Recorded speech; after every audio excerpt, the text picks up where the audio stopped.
भाजपा की प्रदेश प्रवक्ता व अजमेर दक्षिण से विधायक अनिता भदेल ने दरगाह के बाहर भड़काऊ नारे लगाने वाले गौहर चिश्ती की गिरफ्तारी को पुलिस व सरकार का फेलिया बताया है। उन्होंने कहा कि नारा लगाने के 10 दिनों तक आरोपी दरगाह क्षेत्र में ही घूमता रहा, लेकिन पुलिस और सरकार कन्हैया लाल की हत्या का इंतजार कर रही थी। उसके बाद मुकदमा दर्ज कर उसे 1 महीने बाद गिरफ्तार किया गया है, जो कि सही नहीं है। अजमेर दक्षिण से विधायक अनिता भदेल ने 17 जून को दरगाह के बाहर भड़काऊ भाषण देने वाले गौहर चिश्ती के विवादित बयानों पर कहा कि भारत में संविधान सर्वप्रिय है। संविधान में सभी को समान रूप से अधिकार दिए हैं, किसी एक वर्ग विशेष को अधिकार नहीं दिए हैं। इस तरह की बयानबाजी करने वाले शख्स को 1 महीने बाद अजमेर पुलिस ने गिरफ्तार किया, जिससे अजमेर पुलिस की लापरवाही दिखाई दी है। उन्होंने कहा कि अगर अजमेर पुलिस की लापरवाही नहीं होती तो 17 तारीख से 10 दिनों तक गौहर अजमेर में घूम रहा था, लेकिन बावजूद उसके उसे गिरफ्तार नहीं किया गया। लेकिन जब उदयपुर में कन्हैयालाल की हत्या कर दी गई, जिससे साफ जाहिर होता है कि मुख्यमंत्री गहलोत व उनके पुलिस किसी न किसी हिंदू व्यक्ति की हत्या का इंतजार कर रही थी। उन्होंने कहा कि अजमेर पुलिस द्वारा 1 महीने बाद गौहर चिश्ती को गिरफ्तार किया गया, जिस पर अजमेर पुलिस पूरी तरह फैल हुई है।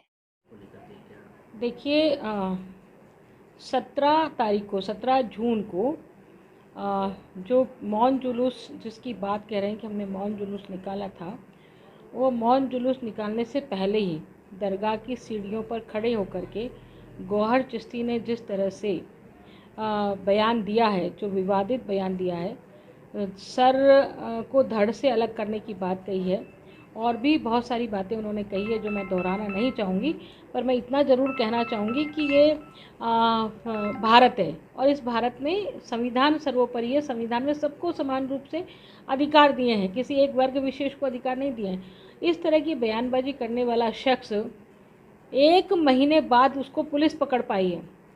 यह पुलिस की लापरवाही का ही नतीजा है। यदि पुलिस लापरवाह नहीं होती तो 17 तारीख से लेकर के 10 दिनों तक, उसके 10 दिनों तक वो यहीं घूम रहा था और ऐसा नहीं कि छुपकर घूम रहा था, सार्वजनिक रूप से घूम रहा था, सबके सामने घूम रहा था।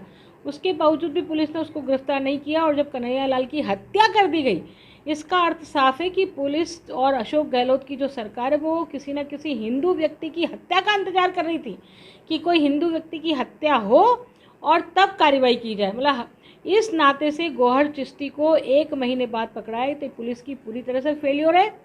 साथ ही साथ ये बात और कहना चाहूँगी कि 2 और अपराधी हैं जिन्होंने इस तरह से गलत बयानबाजी दी है। सरवर चिश्ती जो अंजुमन के सचिव हैं, जो पीएफआई की मीटिंगें यहाँ कराते हैं। आज हम सबको ये ज्ञात हो गया कि पीएफआई इस हिंदुस्तान में क्या करना चाहती है। स्पष्ट रूप से पुलिस का ही बयान है, अजमेर की पुलिस ही कह रही है, वो दस्तावेजों के आधार पर कह रही है कि गजवाए हिंद करना चाहते हैं 2047 तक, और इसलिए पीएफआई काम कर रही है पूरे देश भर में। जबकि अशोक गहलोत उसी पीएफआई को कोटा में ओपन रैली करने का अधिकार देते हैं और वो कोटा में ओपन रैली करते हैं, या अजमेर दरगाह शरीफ में पीएफआई के लोग आते हैं, मीटिंगें होती हैं और इस तरह से कारनामे होते हैं। तो उन जो बाकी के शेष जो बचे हैं अपराधी, उनको भी तुरंत गिरफ्तार किया जाए और कठोर कानून की कठोर धाराओं के तहत उनको सजा मिले।